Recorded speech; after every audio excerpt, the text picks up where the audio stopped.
ഇന്ന് ഈ ധ്യാനത്തിനിരിക്കുന്ന ഓരോ ദൈവ പൈതലും തങ്ങളുടെ ഹൃദയത്തിൻ്റെ ആഴങ്ങളിൽ വർഷങ്ങളായി കുടികൊള്ളുന്ന വെറുപ്പിൻ്റെ മേഖലകളെ ഉപേക്ഷിക്കാൻ തയ്യാറാകണം. അപ്പോൾ നമ്മൾ പറയും, എനിക്കങ്ങനെ പ്രത്യേകിച്ച് ആരോടും വിരോധവും ഇല്ല, വിദ്വേഷവും ഇല്ല, വെറുപ്പുമില്ല. നമ്മളങ്ങനെ പറയാറുണ്ട്.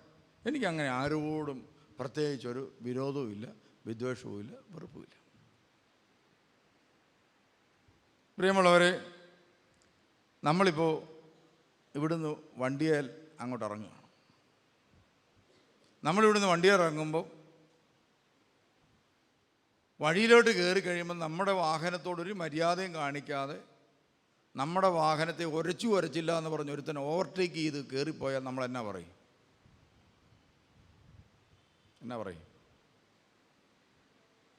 ഇവനെന്നെ അമ്മയ്ക്ക് വായുഗുളിക മേടിക്കാൻ പോവുക, ഇവനൊന്നും തലയ്ക്ക് ബോധമില്ലേ? നമ്മളിത് പറയും. സത്യത്തിൽ ഇവിടുന്ന് രാവിലെ ഇറങ്ങിയപ്പോൾ തന്നെ നമുക്കെന്ത് തുടങ്ങി? അവനോട് വിരോധമായി. നമ്മളവനെ ആ വണ്ടിയിരുന്ന് തന്നെ എന്ത് ചെയ്തു? വെറുത്തു. അവൻ ആ വഴിക്ക് പോയി. അവനത് അറിഞ്ഞില്ല.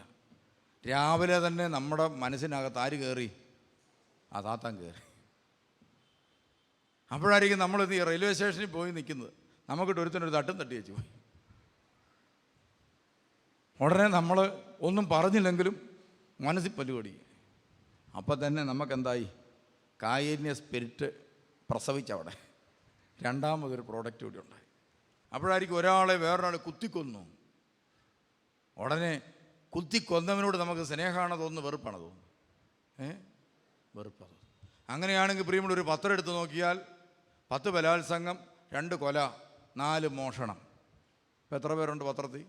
കുറ്റവാളികൾ ഒരു 10 എണ്ണമായി. ഈ 10 പേരോടും നമുക്ക് സ്നേഹമാണോ തോന്നുന്നു, വെറുപ്പാണോ? ദൈവമേ, ദൈവത്തിൻ്റെ സ്വരൂപത്തിലും സാദൃശ്യത്തിലുമുള്ളവനാണല്ലോ ഇതുപോലൊരു അബദ്ധം പറ്റിയത്. ഇനി ഒരിക്കലും പറ്റാതിരിക്കാൻ വേണ്ടി പിതാവിൻ്റെയും പുത്രൻ്റെയും പരിശുദ്ധ റൂഹായുടെ നാമത്തിൽ ഇങ്ങനെ മനോരമ പത്രം എടുത്ത് വെച്ച് പ്രാർത്ഥിച്ച ആരെങ്കിലും ഉണ്ടോ? ഇല്ല. അപ്പം നമുക്ക് പ്രിയമുള്ളവരെ, നമ്മുടെ മനസ്സത്ര നല്ലതല്ലാത്തത് കൊണ്ട് എന്താ സംഭവിക്കുന്നത്? ഈ പത്രങ്ങളും മാധ്യമങ്ങളും നമ്മളിലെ തിന്മയെ കൂടുതൽ എന്ത് ചെയ്തുകൊണ്ടിരിക്കുക? വളർത്തിക്കൊണ്ടിരിക്കുക. അങ്ങനെ നമ്മളൊക്കെ സത്യത്തിൽ ജീവിക്കുന്നത് തന്നെ തിന്മയുടെ വലിയൊരു ലോകത്തിലാണ്. എല്ലാം നെഗറ്റീവാണ് കേൾക്കുന്നത്, നെഗറ്റീവ് വാർത്തകളാണ് കേൾക്കുന്നത്. ഇതിനകത്ത് കിടന്ന് നമ്മൾ വ്യാപരിക്കുന്നത് കൊണ്ട് സംഭവിക്കുന്നത് എന്താണ്? നമ്മളൊരു നെഗറ്റീവ് മനുഷ്യനായി മാറുകയാണ്. ഈ ധ്യാനങ്ങളൊക്കെ നടത്തുമ്പോൾ ഞങ്ങൾ ശ്രദ്ധിക്കുന്നൊരു കാര്യമുണ്ട്. ഒരാഴ്ചത്തേന് മൊബൈൽ ഫോൺ ഓഫ് ചെയ്യണം, ഒരാഴ്ചത്തേൽ പത്രം വായിക്കാൻ മേല എന്ന് പറഞ്ഞ് എല്ലാ കാര്യവും ഒരാഴ്ചത്തേന് മാറ്റിവെപ്പിക്കും. ധ്യാന കേന്ദ്രത്തിൽ വന്നാൽ എന്താ സംഭവം എന്നറിയോ? പുറത്തുള്ള ഒരു വാർത്തയും അറിയാതെ ഒരാഴ്ച ഇരിക്കുന്നതോടുകൂടി പ്രിയമുള്ളവർ, അന്തോണിയോസ് പുണ്യാളൻ ഇറങ്ങുന്ന പോലെയാണ് ധ്യാന കേന്ദ്രത്തിൽ ഇറങ്ങുന്നത്. ഒരിക്കലൊരു മനുഷ്യൻ ഇതാ ധ്യാനം കഴിഞ്ഞ് അതുവരെ ഭാര്യയായിട്ട് ഭയങ്കര അടിയായിരുന്നു. ഒള്ളി ധ്യാനം കഴിയുക എന്നോട് പറയുക, എൻ്റെ മുമ്പിൽ വന്നു ഭാര്യയുടെ കാലിൽ പിടിച്ച്, എടി നിന്നോട് ക്ഷമ ചോദിക്കുന്നു. ആദ്യമായിട്ട് കാണുക അങ്ങനെ.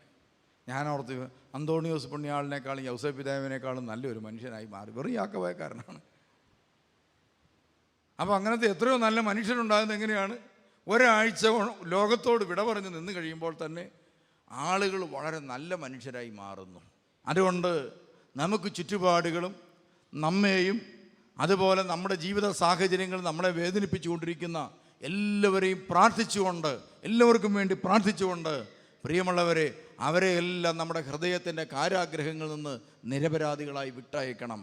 അവിടെയാണ് ദൈവത്തിൻ്റെ പരിശുദ്ധാത്മാവ് കടന്നു വരുന്നത്. പിടികിട്ടിയോ? ദൈവത്തിൻ്റെ ആത്മാവ് കടന്നു വരുന്നത് ഉപാധികളില്ലാത്ത ക്ഷമ ഹൃദയത്തിൻ്റെ ആഴത്തിൽ സൂക്ഷിക്കാൻ സാധിക്കുന്ന വ്യക്തിയിൽ മാത്രമേ ദൈവകൃപ പ്രവർത്തിക്കൂ. അങ്ങനെ പ്രവർത്തിക്കുമ്പോഴാണ് ഇതാ ബലിക്ക് ശേഷം നമ്മുടെ മനസ്സ് ശാന്തമാകുന്നത്. ബലിക്ക് ശേഷം മനസ്സ് വളരെ ശാന്തമാകും. എല്ലാം ക്ഷമിച്ചു, പോട്ടെന്ന് വെച്ചു, ഇതാ എല്ലാം കഴിഞ്ഞു. അങ്ങനാണെങ്കിൽ അങ്ങനത്തെ ഒരു ബലി പൂർത്തിയാക്കി പുറത്തിറങ്ങിയാൽ നമ്മുടെ മനസ്സിൽ ആരോടെങ്കിലും വിരോധം കാണുമോ? ഇല്ല. അങ്ങനെയാണെങ്കിൽ കുറ്റം പറയാൻ ആരെങ്കിലും ബാക്കിയുണ്ടാവുമോ? ആരുമില്ല. അപ്പോൾ പ്രിയമുള്ളവർ, നമ്മളോർത്ത് പല വ്യക്തികളുടെയും ബലികൾ സ്വീകാര്യമാകുന്നില്ല. ബലി എപ്പോഴും ദൈവം സ്വീകരിക്കും, പക്ഷേ അത് വാഗ്ദാനമാണ്. പക്ഷേ ഞാനർപ്പിക്കുന്ന ബലി ദൈവം സ്വീകരിച്ചാലേ എനിക്ക് അനുഗ്രഹം കിട്ടത്തുള്ളൂ. എൻ്റെ മേൽ അഗ്നി ഇറങ്ങണമെങ്കിൽ എൻ്റെ ഭവനത്തിൽ അഗ്നി ഇറങ്ങണമെങ്കിൽ, എൻ്റെ പ്രാർത്ഥനാ വിഷയത്തിൻ്റെ മേൽ അഗ്നി ഇറങ്ങണമെങ്കിൽ, ദൈവസ്നേഹ ശക്തി ഇറങ്ങണമെങ്കിൽ ഞാൻ അർപ്പിക്കുന്ന ബലി ദൈവം സ്വീകരിക്കണം. അർപ്പിക്കുന്ന ബലി സ്വീകരിക്കണം. ഇനി നമ്മളൊന്ന് ചിന്തിച്ച് നോക്കി. ഇതാ നമ്മളിന്നൊരു ബലി പൂർത്തിയാക്കിയിട്ടിരിക്കുകയാണ്. നിങ്ങളുടെ മനസ്സിൽ അവശേഷിക്കുന്ന ഏതെങ്കിലും വെറുപ്പ് കിടപ്പുണ്ടോ? ഒത്തിരി വർഷമായിട്ട് മിണ്ടാതെയും പറയാതെ ഇരിക്കുന്ന വ്യക്തികൾ കാണും. ഇന്ന് ചെന്നിട്ട് അവരെ ഒന്ന് ഫോണിൽ വിളിക്കണം. വലിയ പ്രശ്നം, നിങ്ങളെ കുത്തിക്കൊല്ലുന്ന കേസൊന്നും ആണെങ്കിൽ വിളിച്ചേക്കരുത് കേട്ടോ. കുറേ നാൾ പ്രാർത്ഥിച്ചിട്ട് വിളിച്ചാൽ മതി. പ്രാർത്ഥിച്ച് കാത്തിരിക്കണം അവരെ പ്രതി. നിങ്ങൾ ഫോൺ വിളിച്ചാൽ ഉടനെ അവരിങ്ങോട്ട് തിരിച്ച് കണ്ടമാനം ചീത്ത പറയാൻ സാധ്യതയുണ്ടെങ്കിൽ നമ്മളെന്ത് ചെയ്യും? അതുപോലത്തെ പണി നമ്മൾ ചെയ്ത് കാണും ചിലപ്പോൾ. എങ്കിൽ അവർക്ക് വേണ്ടി പ്രാർത്ഥിച്ച് നമ്മൾ രമ്യതപ്പെടുന്ന കാലം വരെയും കാത്തിരിക്കണം. അവർക്ക് വേണ്ടി അനേകം വർഷങ്ങൾ കാത്തിരിക്കണം പ്രിയമുള്ളവർ. അങ്ങനെ വർഷങ്ങൾ കാത്തിരിക്കുമ്പോൾ നമ്മുടെ പ്രാർത്ഥന ആത്മാർത്ഥതയുള്ളതാണെങ്കിൽ നമ്മെ വെറുത്തവർ നമ്മെ സ്നേഹിക്കുകയും നമ്മുടെ അടുക്ക് വരികയും ചെയ്യും. സംശയം വേണ്ട പ്രിയമുള്ളവർ.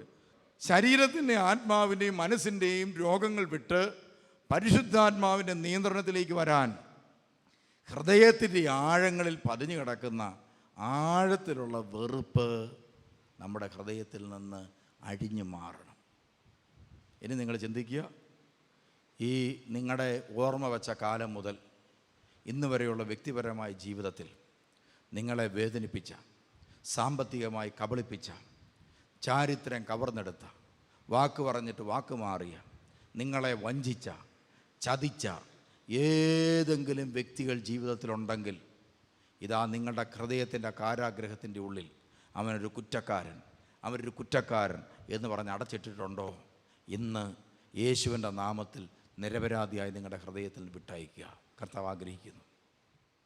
അങ്ങനെയെങ്കിൽ യേശുവിൻ്റെ ആത്മാവ് നിങ്ങളുടെ ജീവിതത്തെ അനുഗ്രഹിക്കും.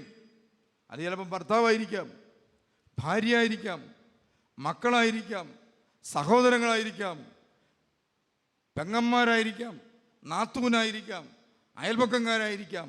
വിട്ടുകളെ പ്രിയമുള്ളവരെ, നിങ്ങളുടെ രക്ഷയ്ക്ക് തടസ്സം നിൽക്കുന്ന കായേന്യ ശക്തിയെ ചവിട്ടി കീഴടക്കിക്കൊണ്ട് മാത്രമേ ഹാബേലിൻ്റെ ചൈതന്യം സ്വീകരിക്കാൻ നമ്മളെ കൊണ്ട് സാധിക്കൂ. അതുകൊണ്ട് നമുക്കിപ്പോൾ ഹൃദയത്തിൻ്റെ ആഴങ്ങളിൽ നിന്ന് പ്രാർത്ഥിക്കാം. ദൈവമേ, ഞങ്ങളുടെ ഹൃദയത്തിൻ്റെ ഉള്ളിൽ വേദന സമ്മാനിച്ച വ്യക്തികൾ, നൊമ്പരങ്ങൾ സമ്മാനിച്ച വ്യക്തികൾ, മുറിവുകൾ സമ്മാനിച്ച വ്യക്തികൾ, ഇവരെയെല്ലാം ഞാൻ അങ്ങേ തിരുസന്നിധിയിലേക്ക് സമർപ്പിക്കുന്നു. ഒത്തിരി വെറുപ്പും വിദ്വേഷവും വൈരാഗ്യ മേഖലകൾ ഇതാ ക്ഷമിച്ച് പ്രാർത്ഥിച്ചപ്പോൾ അപ്പോൾ തന്നെ അനുഗ്രഹിക്കപ്പെട്ട 100 കണക്കിന് സംഭവങ്ങൾ പറയാൻ രോഗം വിട്ടുമാറുന്നു. നിങ്ങൾ ഈ ധ്യാനങ്ങളിൽ രോഗശാന്തി എന്നൊക്കെ പറയുമ്പം ഇതാരാണ്ട് ജാലവിദ്യയാണെന്ന് പലരും ചിന്തിക്കാറുണ്ട്. ധ്യാനങ്ങളിലൂടെ സൗഖ്യമുണ്ടാകാൻ മെയിൻ കാരണം റിക്കൺസിലിയേഷനാണ്, അനുരഞ്ജനമാണ്. പ്രിയമുള്ളവരെ, ധ്യാനങ്ങളിലൂടെ നടന്നിട്ടുള്ള അത്ഭുതങ്ങളുടെയും രോഗശാന്തിയുടെയും പിന്നിൽ ഏറ്റവും പ്രധാനപ്പെട്ട ഒന്ന് സത്യത്തിൽ പ്രിയമുള്ളവരെ അനുരഞ്ജനമാണ്. അനുരഞ്ജനം. അതുകൊണ്ട് അനുരഞ്ജനത്തിലൂടെ മാത്രമേ നമ്മുടെ ജീവിതം സൗഖ്യപ്പെടുത്താൻ പറ്റൂ. ഈ അടുത്ത കാലത്ത് ഫ്രാൻസിസ് മാർപ്പാപ്പ ഒരു പ്രഖ്യാപനം നടത്തിയത് എന്നെ അതിശയിപ്പിച്ചു. നമുക്കറിയാം, ട്രഡീഷണലായിട്ട് ബൈബിളിൻ്റെ അടിസ്ഥാനത്തിലും നമ്മൾ ഏറ്റവും കൂടുതൽ വിശ്വസിക്കുന്ന ഒരു കാര്യമാണ് സോദോം ഗോമോറയുടെ പാപം, ഹോമോസെക്ഷൽ.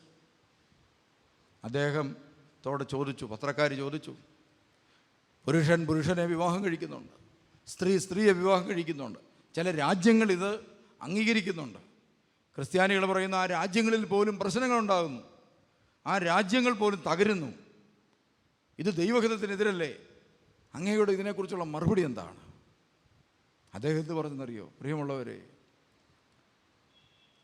അങ്ങനെയുള്ള മനുഷ്യരെ വിധിക്കാൻ ഈ ഭൂമി ഞാനാരാ? അങ്ങനെയൊക്കെയുള്ള മനുഷ്യരെ വിധിക്കാൻ മാത്രം ഞാൻ ഈ ഭൂമിയിൽ ആരാ? ഞാനൊരു പാപിയായ മനുഷ്യൻ, ദൈവം എന്നെ ഇവിടെ കൊണ്ടാക്കിയിരിക്കും. അതുകൊണ്ട് ശാരീരിക അവസ്ഥയുടെയോ മാനസികാവസ്ഥയുടെയോ ആധ്യാത്മികാവസ്ഥയുടെ പേരിൽ ഒരു മനുഷ്യനെയും വിധിക്കാൻ ദൈവം എന്നെ അധികാരപ്പെടുത്തിയിട്ടില്ല. മറിച്ച് ഇതാ ഓരോ മനുഷ്യനെയും രക്ഷിക്കാനാണ് ദൈവം എന്നെ ഈ സ്ഥാനത്താക്കിയിരിക്കുന്നത്.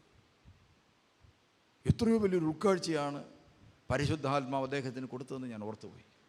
ഇതുപോലെ തന്നെ പ്രിയമുള്ളവരെ, സിറിയയിലും ഇറാഖിലും നടക്കുന്ന വലിയ വലിയ മാരക പ്രതിസന്ധികളുടെ മധ്യത്തിൽ ചെന്നു കഴിഞ്ഞപ്പോൾ പരിശുദ്ധ പാത്രിയാർക്കീസ് ബാവ പറഞ്ഞു, ഇതാ അനേകം ദൈവമക്കളെ നമ്മുടേത് വധിക്കുന്നു. ഇതാ നമ്മുടെ സഭ രക്ഷയ്ക്കുള്ള സഭയാണ്, രക്തസാക്ഷിത്വത്തിൻ്റെ സഭയാണ്.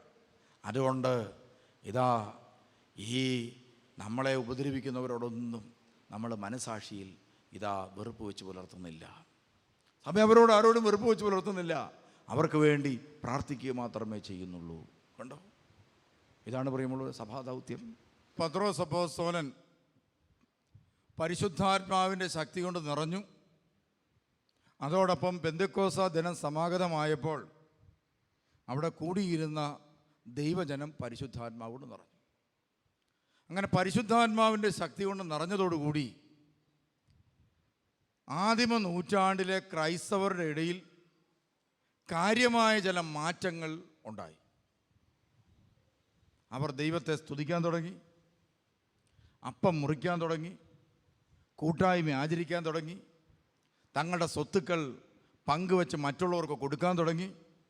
അങ്ങനെ അവരുടെ ഇടയിൽ വലിയൊരു മാറ്റം ഉണ്ടായിക്കഴിഞ്ഞപ്പോൾ പ്രിയമുള്ളവരെ, ആളുകൾ ഇങ്ങനെ ചിന്തിക്കാൻ തുടങ്ങി, ഈ പാട്ടും പ്രാർത്ഥനയായിട്ട് ഇവരിങ്ങനെ ഇരിക്കുന്നത് എന്താണ്? ചിലർ ഓർത്തത് എന്താണ്? ഇവർക്ക് പൂസാണെന്നാണ്. എന്ന് പറഞ്ഞാൽ കള്ളടിച്ച് പൂസായതിൻ്റെ ലക്ഷണമാണ് ഇവർ പാട്ടും പ്രാർത്ഥനയായിട്ട് ഇങ്ങനെ ഇരിക്കുന്നത്. നമ്മൾ കണ്ടിട്ടില്ലേ, ചില ആളുകൾ കള്ള് ഷാപ്പിൽ കള്ളടിച്ച് കഴിഞ്ഞാൽ വീട്ടിൽ പോകണമെന്ന് ആഗ്രഹമില്ല, പാട്ടും പാടി ഒരു ഇരിപ്പാണ്. കണ്ടിട്ടില്ല അങ്ങനത്തെ ആളുകൾ? കുമരകത്തില്ല അങ്ങനത്തെ ആളുകൾ? 1-ാം ഷാപ്പ് 2-ാം ഷാപ്പ് ഇങ്ങനെ നമ്പറുണ്ടല്ലോ ഇവിടെ. അപ്പോൾ പ്രിയമുള്ളവരെ, ഇവിടെയൊക്കെ കള്ളടിച്ച് ചില ആളുകൾ കാണാം. നമുക്കറിയാം, വണ്ടിയിൽ ഇങ്ങനെ പാട്ടുമൊക്കെ പാടി കൊട്ടി ഒച്ചപ്പാടൊക്കെ വെച്ച് പോകുന്ന കാണുമ്പോഴേ നമ്മൾ പറയും, ഇതെന്താണ്? ഇത് കള്ളാണ് നമ്മൾ പറയും. നമുക്ക് മനസ്സിലാവും, ലക്ഷണം കാണും, മനസ്സിലാവും. കുമരകത്ത് നിന്ന് ഇങ്ങനെ കാറ് പോകുന്ന കാണുമ്പോൾ പറയും, ഇത് എങ്ങാണ്ടെന്നൊക്കെ പൈസ ഉള്ള പിള്ളേർ ഇവിടെ വന്ന് അടിച്ച് കോൺ തെറ്റിയതിൻ്റെ ലക്ഷണമാണ്.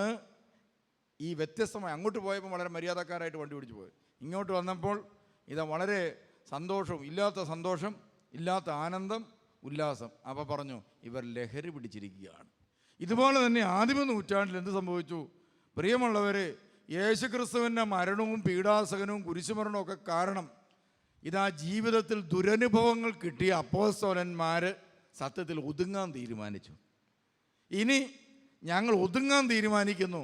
അങ്ങനെ അപ്പോസ്തലന്മാർ ഒതുങ്ങിയതാണ് സത്യത്തിൽ പെന്തക്കോസ്ത ദിനത്തിൽ. ആ ദിവസങ്ങളിൽ അവരെന്ത് ചെയ്തു? ഒരു 10 ദിവസമായിട്ട് പ്രാർത്ഥനയും പാട്ടുമൊക്കെ ആയിട്ടിരുന്നു. കാരണം അവർക്കൊരു പ്രതീക്ഷ ഉണ്ടായിരുന്നത് യേശു ക്രിസ്തു ഉയർത്തെഴുന്നേറ്റു എന്നുള്ളതാണ്. ആ പ്രതീക്ഷയും കൂടെ ഇല്ലാതായിപ്പോയി കർത്താവ് സ്വർഗാരോഹണം ചെയ്തപ്പോൾ. അതുവരെ അവരോർത്തു, ഇനി ഉയർത്തെഴുന്നേറ്റ് കർത്താവ് നമ്മുടെ കൂടി ഉണ്ടല്ലോ. അപ്പോഴാണ് യേശു ഒലിവുമലയുടെ മുകളിൽ വന്ന് നിന്ന് കഴിഞ്ഞാൽ പറഞ്ഞു, ഞാൻ പോകുകയെന്ന് പറഞ്ഞുകൊണ്ട് പ്രിയമുള്ളവരെ ടേക്ക് ഓഫ് ചെയ്തങ്ങ് പോയി. അതോടുകൂടി അപ്പോസ്തലന്മാർ മനസ്സിലായി, ദൈവരാജ്യവും കിട്ടിയില്ല, പിന്നെ കർത്താവ് സ്ഥലവും വിട്ടു, ഇനി നമ്മുടെ കാര്യം ഗതികേടിലായി. ഒറ്റക്കായെന്ന് മനസ്സിലായി കഴിഞ്ഞപ്പോൾ പ്രിയമുള്ളവരെ, അവർ യഹൂദന്മാരെ ഭയപ്പെട്ടു. നാളെ യേശുവിൻ്റെ ഗതി തന്നെ ഞങ്ങൾക്കും വരും. അപ്പോൾ അവർ ഒന്നിച്ചു കൂടിയിരുന്ന് പ്രാർത്ഥിച്ചപ്പോൾ പ്രിയമുള്ളവരെ, അവരുടെ ഹൃദയത്തിൽ നിന്ന് അവർ വെറുപ്പും കളഞ്ഞു, വിദ്വേഷം കളഞ്ഞു, വൈരാഗ്യം കളഞ്ഞു, എല്ലാം കളഞ്ഞിട്ട് ഒന്നുമില്ലാത്ത ഭിക്ഷക്കാരെ പോലെയാണ് അവർ കൈനീട്ടിയത്. കർത്താവേ, എല്ലാം പോയി, വള്ളവും പോയി, വലയും പോയി, ജീവിതവും പോയി. നാട്ടുകാരിപ്പം മനസ്സിലാക്കിയിരിക്കുന്നതാണ്, ഈ അടുത്ത കാലത്ത് തൂക്കിക്കൊന്ന ഒരു ചെറുപ്പക്കാരനില്ലേ, 33 വയസ്സുള്ള യേശു, പുള്ളി ഇതിലെ ദൈവമാണെന്ന് പറഞ്ഞുകൊണ്ട് നടക്കുമായിരുന്നു. ഇച്ചിരി അത്ഭുതം അടയാളമൊക്കെ ആയിട്ട് നടന്നതാണ്. ഏതാണ്ട് നാട്ടുകാരിപ്പം പിടിച്ച് കുരിശേ തൂക്കി. പീലാത്തോസ് അവനെ വിധിച്ചു. അവസാനം അവൻ ക്രൂശിൽ മരിച്ചു. ചില പെണ്ണുങ്ങളൊക്കെ പറയുന്നത് കേട്ടു ഉയർത്തെഴുന്നേറ്റെന്നൊക്കെ. അപ്പോസ്തലന്മാർക്ക് അറിയാം ഉയർത്തെഴുന്നേറ്റത്. പക്ഷേ ആര് വിശ്വസിക്കാനാണ്?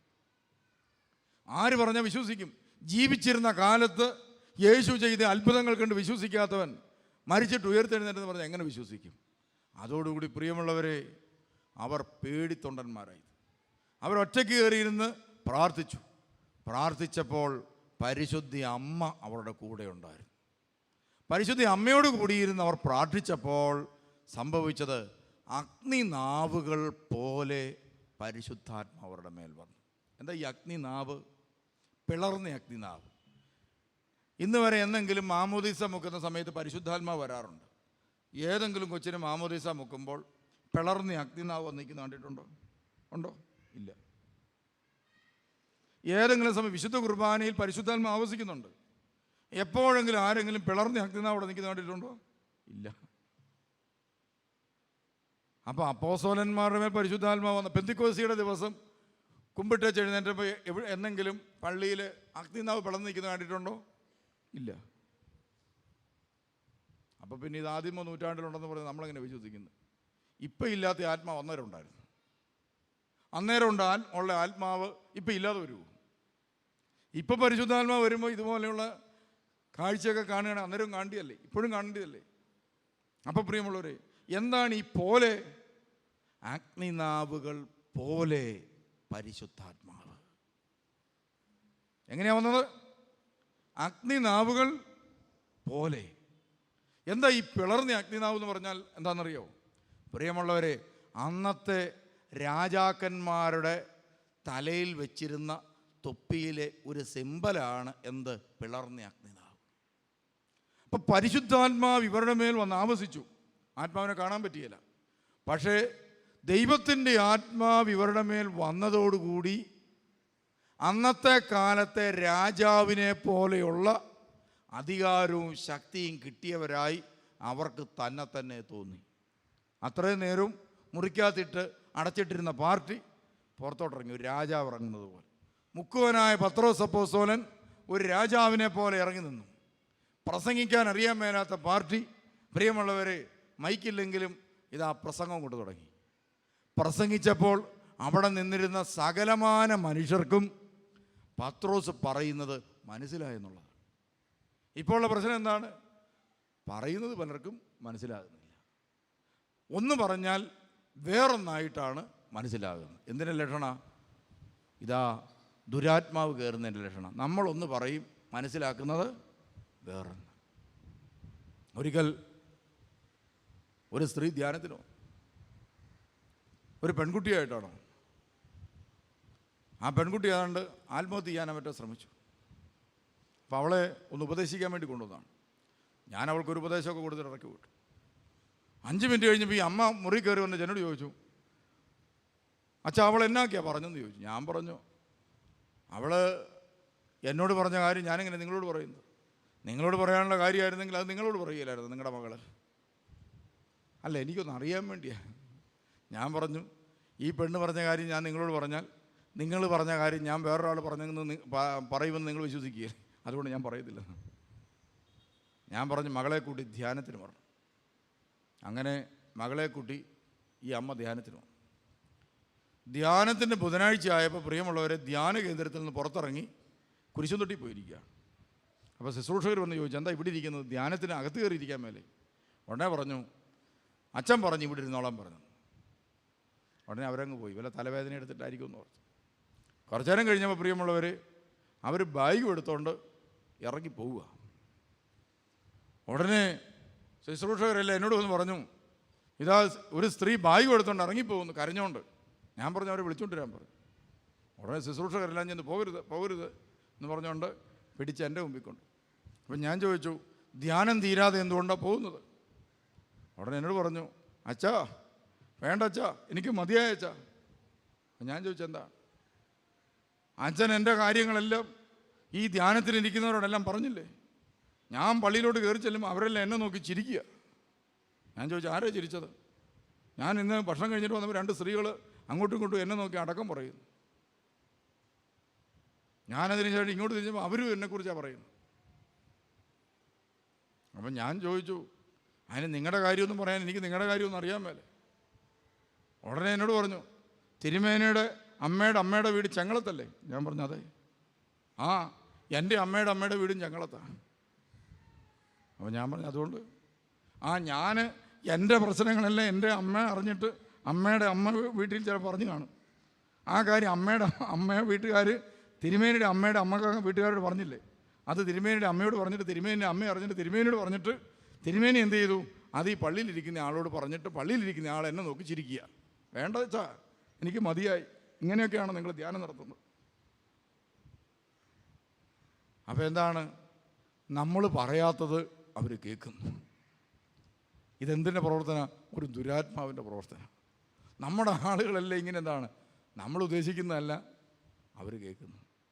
ഇതെന്തിൻ്റെ പ്രവർത്തന? ദുരാത്മാവിൻ്റെ പ്രവർത്തനം. ഇതാ പത്രോസ് പറഞ്ഞു, കേട്ടുകൊണ്ടിരുന്ന എല്ലാവർക്കും അവരവരുടേതായ പ്രശ്നങ്ങളാണ് പറയുന്നത്, കൈകാര്യം ചെയ്യുന്നത് അവർക്ക് മനസ്സിലായി.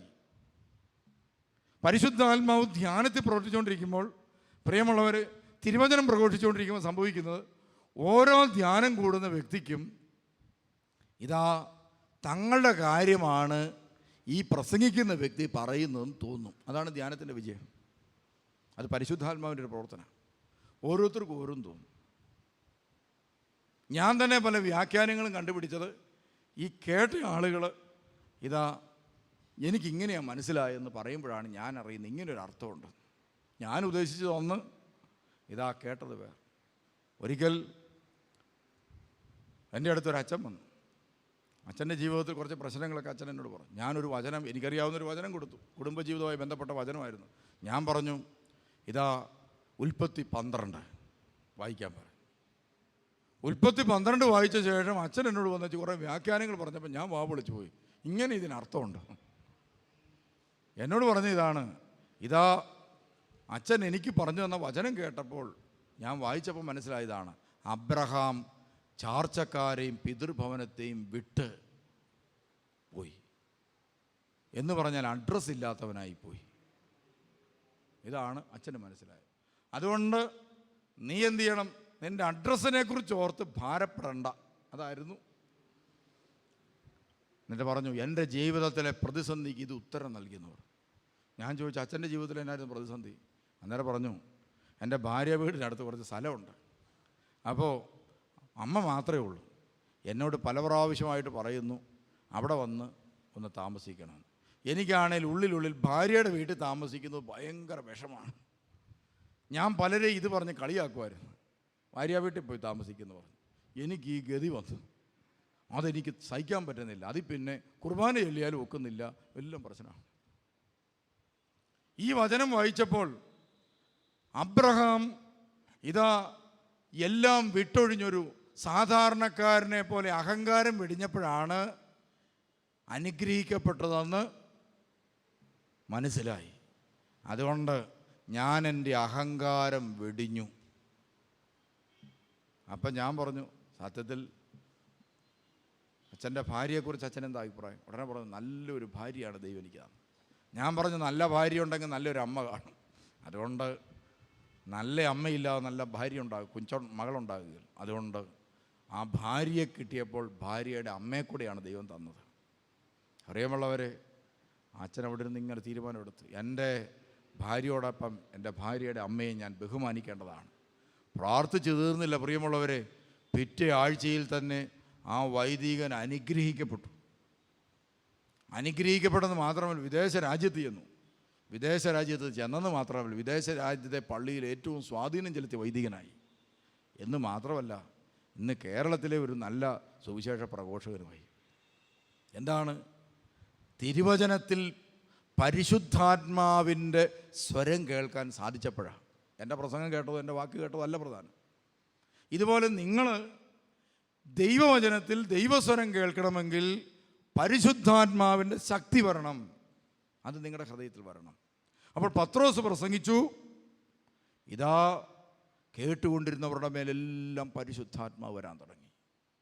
അപ്പോൾ പത്രോസ് ജോയേൽ പ്രവാചകൻ്റെ വചനം ഉദ്ധരിച്ചു. കാരണം എന്താ?